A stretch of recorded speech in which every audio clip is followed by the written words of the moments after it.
കാണൂ പരസ്യരഹിതമായ ഏറ്റവും പുതിയ എപ്പിസോഡുകൾ.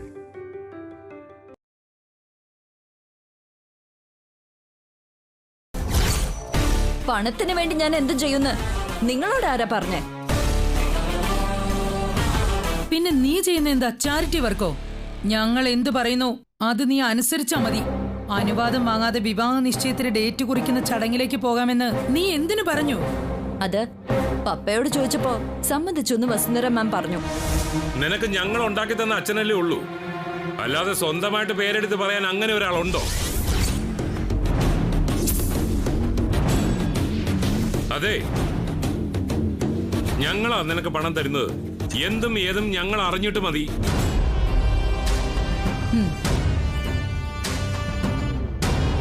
ഇതുവരെ നീ കണ്ടത് ആനന്ദവർമ്മയുടെ കുടുംബത്തിന്റെ ഒരു വശം മാത്രമാ. ഉള്ളിലേക്ക് കടക്കുമ്പോ ആ മായിക ലോകം കണ്ട് നീ അത്ഭുതപ്പെടും. പക്ഷെ നിലമറക്കരുത്, കാരണം ശ്യാമയ്ക്ക് അവിടെ എത്താനുള്ള ഒരു വഴി മാത്രമാണ് നീ.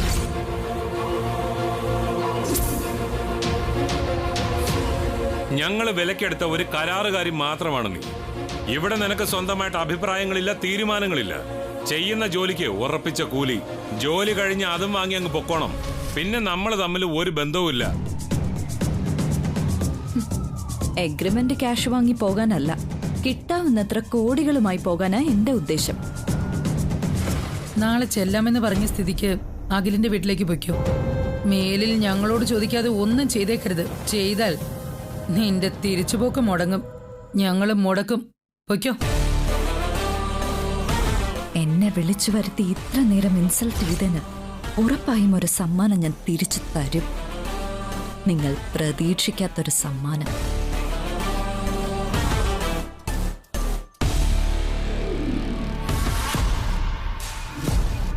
പൂജാരിയെ വിളിക്കണ്ടേ? വിളിക്കണം.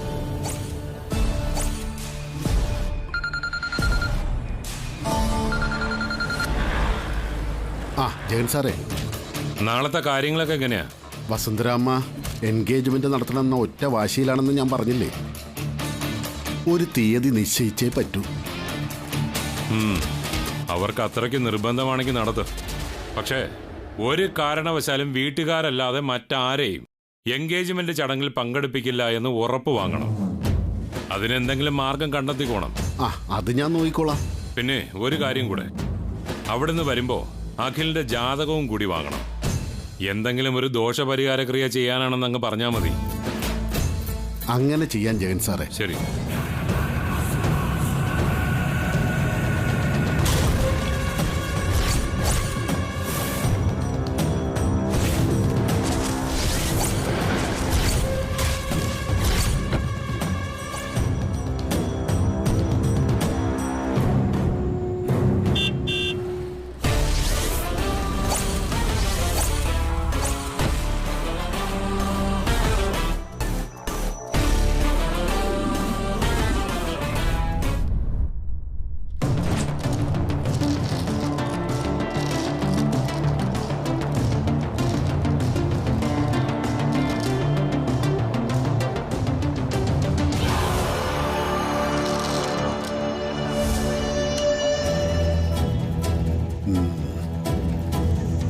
നിശ്ചയം ആഘോഷപൂർവ്വം നടത്താൻ പാടില്ലെന്നാ കാണണേ.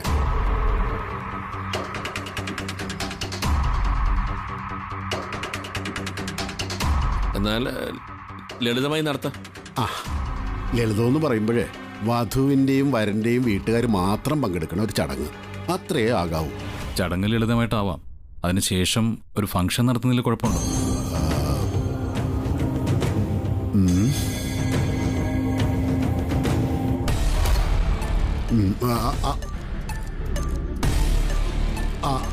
പാടില്ല പാടില്ല.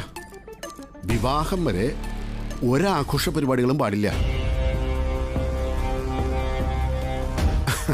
അതിനെല്ലാം പകരമായിട്ട് വിവാഹം കെങ്കേമായി നടത്താലോ.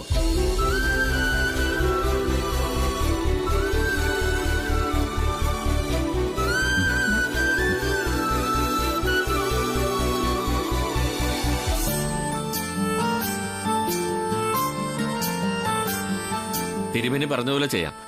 ഇനി നിശ്ചയത്തിന് പറ്റിയ തീയതി കൂടി നോക്കട്ടെ.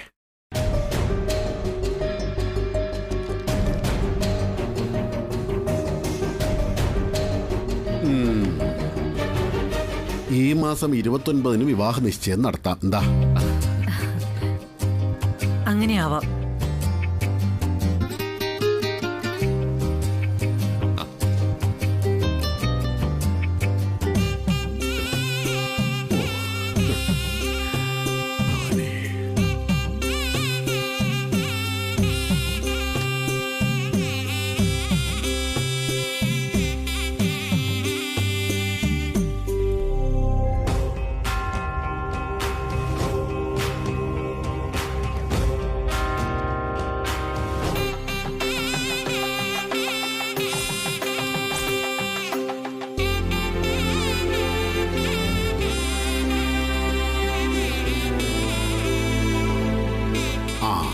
ചടങ്ങുകൾ ലളിതമായി നടത്തുന്ന കാര്യം പ്രത്യേകം ഓർക്കണം കേട്ടോ.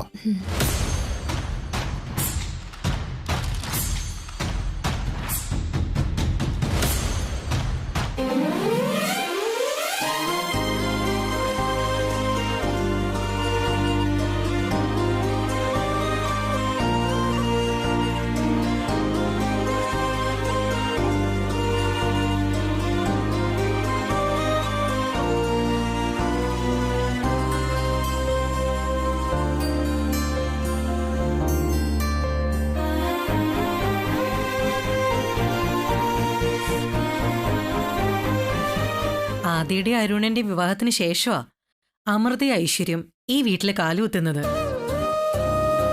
പക്ഷേ അക്കിക്ക് നിന്നെ ഇഷ്ടപ്പെട്ടു എന്നറിഞ്ഞ നിമിഷം മുതല് നീ ഇവിടേക്ക് വേഗം വരണേന്നുള്ള പ്രാർത്ഥനയില ഞാൻ. അതെന്തുകൊണ്ടാന്നറിയോ മോക്ക്? അമ്മയ്ക്ക് അഖിലിനോടുള്ള സ്നേഹം എന്നോടും തോന്നി തുടങ്ങിയിട്ടുണ്ടല്ലേ? നീ മിടിക്ക. എന്റെ മനസ്സ് വായിക്കാൻ അറിയാം. അമ്മയോട് ഞാനൊരു സത്യം പറയട്ടെ, എനിക്ക് ആദ്യം ഇഷ്ടപ്പെട്ടത് അമ്മയാ.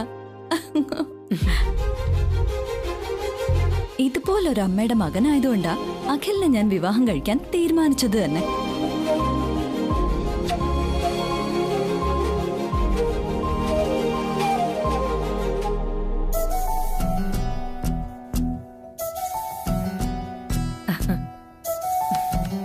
എന്റെ അഖിയുടെ ഭാര്യയെ വരുന്ന മോൾക്ക് അണിയാനുള്ള ആഭരണങ്ങളാ ഇതൊക്കെ.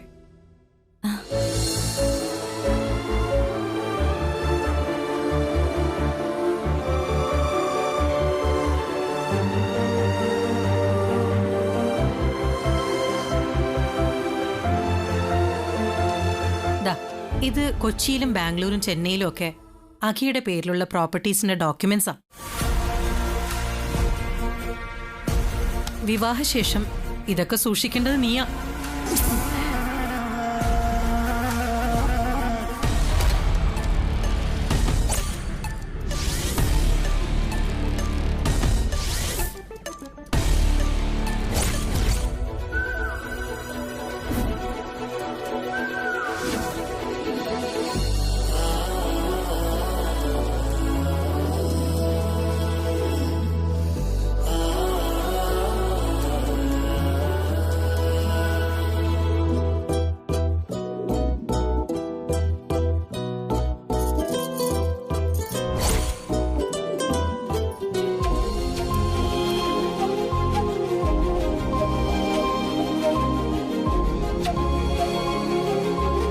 അഖിൽ എന്റെ ഭർത്താവായ പിന്നെ ഇതിന്റെ എല്ലാം അവകാശി ഞാൻ. ജഗന്നാഥന്റെ നക്കപ്പിച്ച പ്രതിഫലത്തിനു വേണ്ടി ഈ സൗഭാഗ്യം ഞാൻ കളയില്ല. മോളെ, ആ മോള് ഇതൊക്കെ ഒന്ന് അണിഞ്ഞേ, ഞാൻ ഒന്ന് കാണട്ടെ.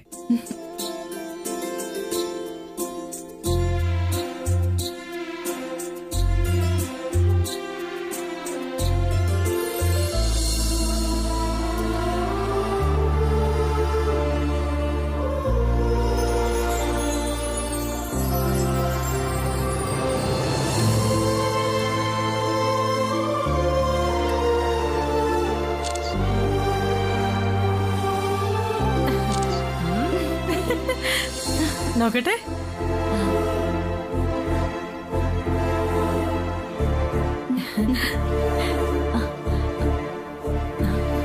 ആഹാ, കേറി വാടാ.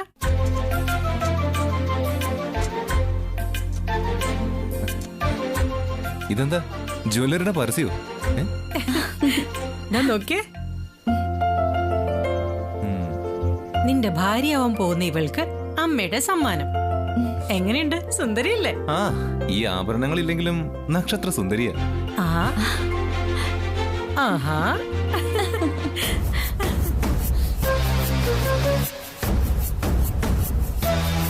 നിങ്ങളുടെ കല്യാണം കഴിയുന്ന ദിവസം മുതൽ ഇതിന്റെ എല്ലാ അവകാശി നീയും കൂടിയാണ്.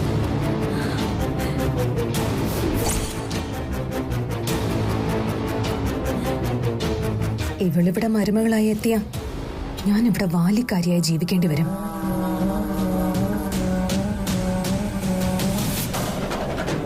വിവാഹ നിശ്ചയത്തിന് മുമ്പ് ഈ ബന്ധം എങ്ങനെയും അവസാനിപ്പിക്കണം.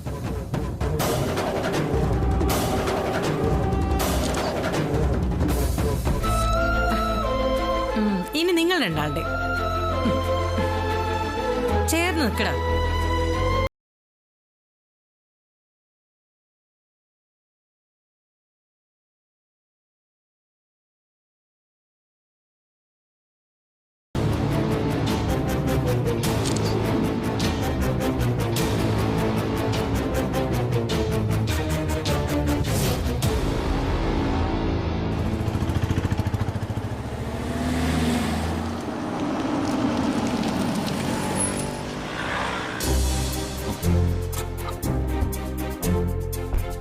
ശ്യാമ,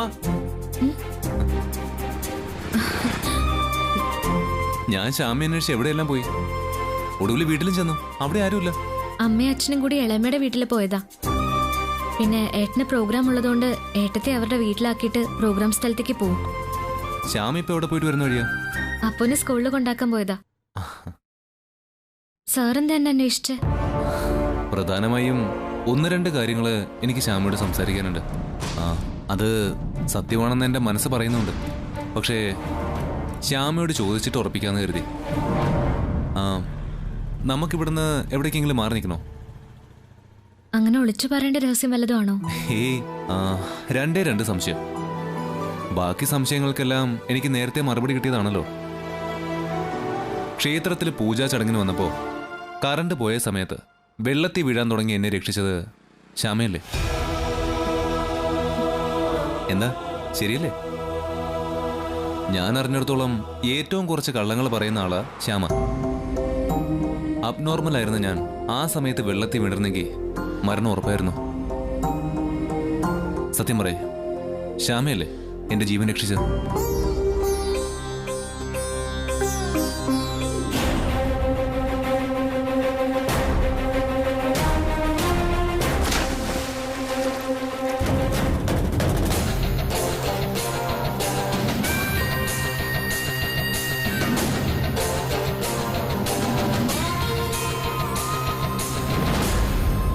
ബാലൻസ് തെറ്റി അകൽ സാറ് വീഴുന്നു തോന്നിയപ്പോ രക്ഷപ്പെടുത്താൻ ശ്രമിച്ചത് ഞാനാ.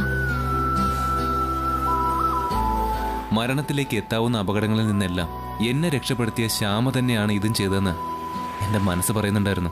പക്ഷെ കറണ്ട് പോയ സമയത്ത് അഖിൽ സാറ് സമനില തെറ്റിയവനെ പോലെ ആയിരുന്നല്ലോ. ഞാനാദ്യം നിങ്ങളുടെ വീട്ടിൽ പ്രോഗ്രാമിന് വന്നപ്പോ ട്രാൻസ്ഫോമറിന് തീ പിടിച്ച് കറണ്ട് പോയില്ലേ? അന്നും അഖിൽ സാർ ഇങ്ങനെ തന്നെയായിരുന്നു. ഞാനിക്കാര്യം സാറിനോട് ചോദിക്കണമെന്ന് വിചാരിച്ചതായിരുന്നു.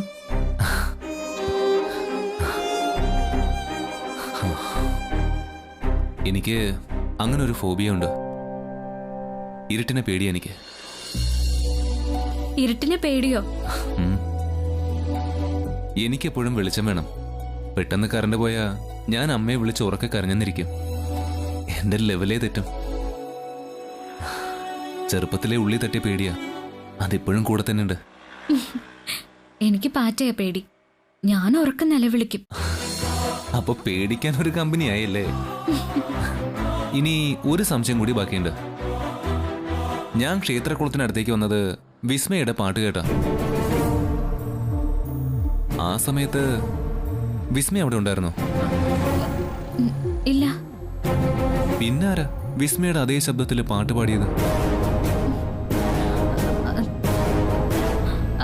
അവിടെ വെച്ച് എന്റെ ജീവൻ രക്ഷിച്ചത് ശ്യാമയാണെന്ന് സമ്മതിച്ച സ്ഥിതിക്ക് അവിടെ പാട്ട് പാടിയത് വിസ്മയാണോന്നും അല്ലെങ്കിൽ അത് ആരാണെന്നും ശ്യാമയ്ക്കറിയാം. അത് വിസ്മയ മാഡം റിഹേഴ്സൽ ചെയ്യുമ്പോൾ ഞാനതെല്ലാം എൻ്റെ പഴയ ടേപ്പ് റെക്കോർഡറിൽ റെക്കോർഡ് ചെയ്ത് വെക്കും. അത് ഞാൻ കേട്ടോണ്ടിരുന്നപ്പോഴാണ് അഖിൽ സാറ് വന്നത്. പക്ഷേ ടേപ്പ് റെക്കോർഡറിന്റെ അത് അമ്പലത്തിലെ വാദ്യങ്ങൾക്കിടയിൽ അഖിൽ സാറ് ശ്രദ്ധിച്ചു കാണില്ല, അതുകൊണ്ടാ. അല്ലെങ്കിൽ തന്നെ വിസ്മയ മാഡത്തിനെ പോലെ പാടാൻ വേറെ ആർക്കാ പറ്റുന്നത്? അത് ശരിയാ. ആ ശബ്ദം എപ്പോഴും മനസ്സിൽ നിൽക്കുന്നോണ്ട് എനിക്ക് തോന്നിയതായിരിക്കും. ഇപ്പൊ സാറിന്റെ സംശയമൊക്കെ തീർന്നില്ലേ? ക്ലിയർ ആയി. പക്ഷേ പോകുന്നതിന് മുമ്പ് സംശയങ്ങൾ തീർത്തു തന്ന, പലതവണ എന്റെ ജീവൻ രക്ഷിച്ച ശ്യാമയ്ക്ക് എന്റെ വക ഒരു സമ്മാനമുണ്ട്. ഒരു മിനിറ്റ്.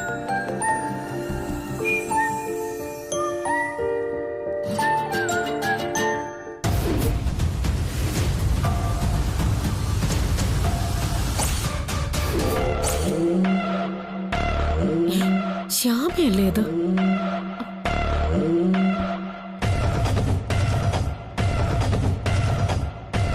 ഇവളെന്താ ഇവിടെ? ഇവൾ ആരെ കത്തായി നിൽക്കുന്നേ?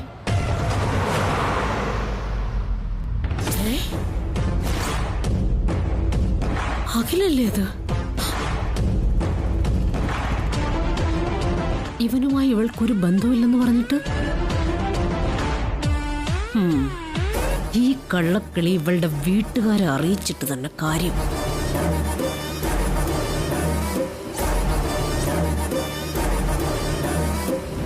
എന്റെ ജീവന്റെ വില ഒരു കൊച്ചു സമ്മാനത്തിൽ ഒതുക്കാണെന്ന് വിചാരിക്കരുത്.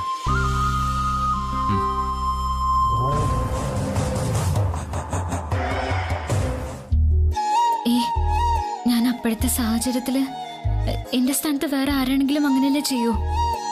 അതിന് ഗിഫ്റ്റൊക്കെ ശ്യാമ എനിക്ക് വെറൊരാളല്ലെന്ന് ഓർമ്മിപ്പിക്കുന്നതായിരുന്നു ഓരോ ഇൻസിഡൻസും. ശ്യാമ അവിടെ എത്തപ്പെടുകയായിരുന്നു എന്നെ രക്ഷിക്കാൻ വേണ്ടി മാത്രം. ശ്യാമ എന്നെ നല്ലൊരു ഫ്രണ്ടായിട്ട് കാണുന്നുണ്ടെങ്കിൽ ഇത് വാങ്ങണം. ഓരോ തവണയും എന്നെ അപകടത്തിൽ നിന്ന് രക്ഷിച്ചത് ശ്യാമയാണെന്ന് ഉറപ്പിച്ച് തന്നെയാ ഞാൻ വന്നത്. ഞാനിത് ശ്യാമയ്ക്കായിട്ട് കൊണ്ടുവന്നത്. സ്വീകരിച്ചില്ലെങ്കിൽ ഞാനിതങ്ങ് ഉപേക്ഷിക്കും. ഒപ്പം നമ്മുടെ ഫ്രണ്ട്ഷിപ്പും.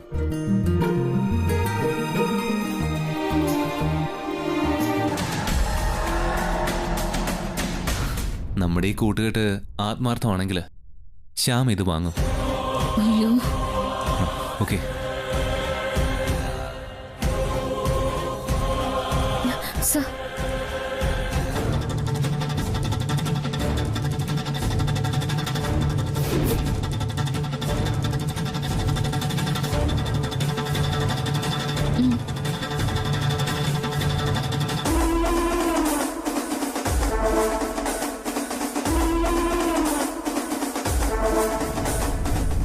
ഇത് ഞാൻ അവസാനിപ്പിച്ചു തരാം.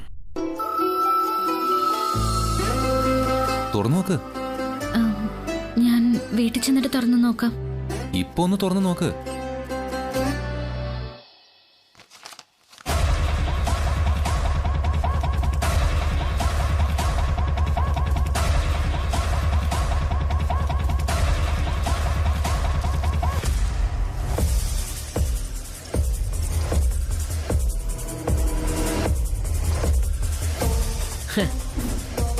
ഇവളെ അടക്കി നിർത്താൻ ഇത്രയും മതി.